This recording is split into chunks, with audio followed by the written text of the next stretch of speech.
Selamat pagi bagi kita semua, salam sejahtera dan salam sehat selalu. Ya, Bapak Ibu, pagi hari ini saya ingin membagikan renungan untuk kita saling mengasihi. Ya, kasih adalah sentra dari kekristenan ya, kasih ya. Kasih juga adalah yang terbesar dari apa yang akan tinggal di akhir zaman ini. Firman Tuhan berkata, dan yang tinggal adalah iman, pengharapan, dan kasih adalah yang terbesar.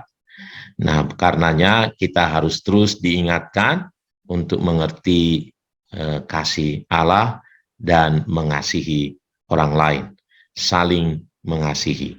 Nah, jadi judulnya pagi hari ini adalah saling mengasihi. Saling mengasihi. Kata saling artinya saya harus mengasihi, juga orang lain itu harus mengasihi. Jadi sama ya, tetapi kita tidak bahas bolak-baliknya, tetapi yang kita bahas adalah mengasihinya ya. Nah, Yohanes 13 ayat 34 sampai 35, demikian firman Tuhan, Aku memberikan perintah baru kepada kamu, yaitu supaya kamu saling mengasihi. Sama seperti aku telah mengasihi kamu, demikian pula kamu harus saling mengasihi. Dengan demikian, semua orang akan tahu bahwa kamu adalah murid-muridku, yaitu jikalau kamu saling mengasihi. Ya, mengapa kita harus mengasihi? Nah, ini yang kita mau belajar ya. Nah, banyak orang tidak mengerti mengapa dia harus mengasihi, itu sebabnya dia sulit sekali mengasihi. Karena mengasihi memang membutuhkan pengorbanan. Ya, kasih itu membutuhkan pengorbanan. Firman Tuhan berkata, kita tidak boleh mengasihi hanya dengan kata-kata, tetapi harus dengan tindakan. Kalau dia tidak mengerti mengapa ia harus mengasihi, maka mengasihi akan menjadi satu pekerjaan yang sulit, saudaraku ya.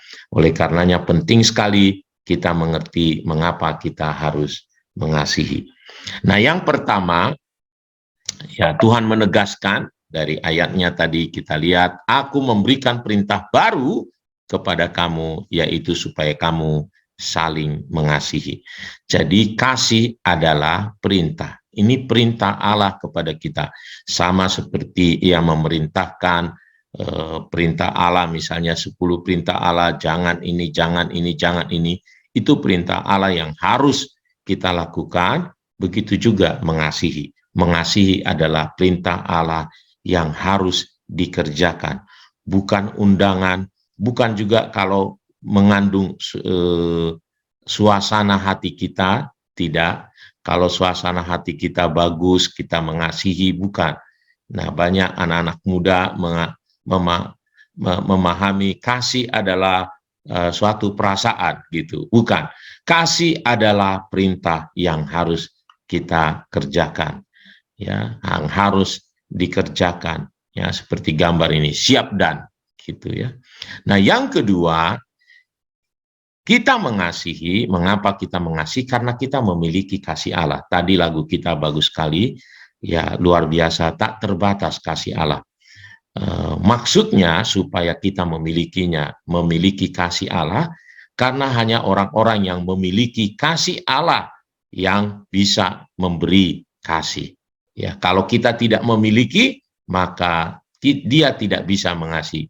Jadi mengapa orang Kristen, mengapa kita yang menerima kasih Allah ini saja yang diperintahkan bisa mengasihi? Ya, seperti ayatnya tadi berkata, sama seperti aku telah mengasihi kamu, demikian pula kamu harus saling mengasihi. Jadi yang kita terima, kasih yang kita terima dari Tuhan itulah yang kita bagikan. Jadi apa yang kita telah terima, dan kita terima kasih Allah yang luar biasa, tak terbatas, itu sebabnya Tuhan berkata, ya, kita harus mengasihi seperti dia, karena kita memiliki kasihnya. Nah, Standar kasih, kenapa sampai dikatakan perintah baru?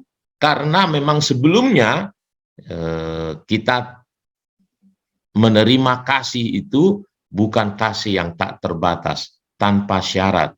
Ya, banyak kan, makanya kalau Yesus mengutip, dia berkata, kasihilah orang yang berbuat baik, mengasihi orang yang berbuat baik kepadamu, gitu ya. Tetapi aku berkata, katanya, kita mengasihi justru kepada orang-orang yang memusuhi kita, ya. Kasihilah musuhmu. Jadi standar kasih yang baru, yang tanpa syarat, yang adalah kasih Kristus. Itu sebabnya itu menjadi perintah yang baru.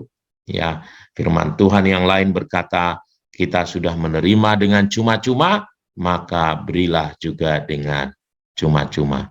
Ini yang kedua, mengapa kita harus mengasihi. Mari kita mengasihi, saudaraku, ya, karena kita sudah menerima kasih Allah yang begitu besar. Kalau kita tidak mengasihi, maka kita seperti laut mati yang hanya menerima, dan akhirnya karena tidak menyalurkan kasih Allah itu, maka kita seperti laut mati, nanti kita akhirnya mati dengan sendirinya. Ya, dan Alkitab juga mengatakan, ya, kalau kita tidak mengasihi, maka kasih Allah tidak ada pada kita. Nah, yang ketiga adalah mengapa kita harus mengasihi, adalah supaya kita menjadi kesaksian. Ya, tadi ayat yang 3-4-nya berkata, semua orang akan tahu bahwa kamu adalah murid-muridku. Ya, supaya menjadi kesaksian. Banyak orang akan memuliakan Bapa kita yang di sorga karena mereka melihat kasih Allah yang keluar dari hidup kita, karena kita mengasihi.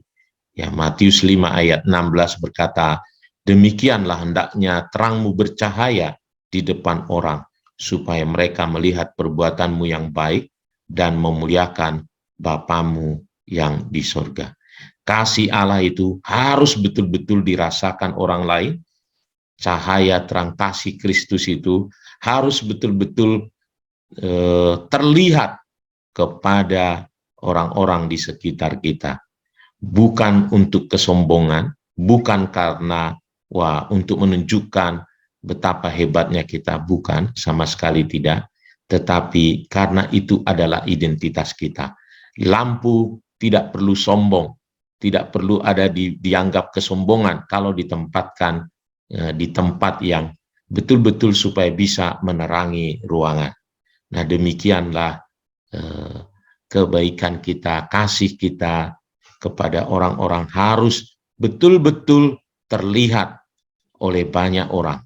Ya, bukan untuk, tadi sekali lagi, bukan untuk menjadi gagah-gagahan, tetapi supaya mereka melihat perbuatan kita itu dan memuliakan Bapa kita yang di sorga. Menjadi kesaksian bagi banyak orang. Mari Bapak Ibu mengasihi.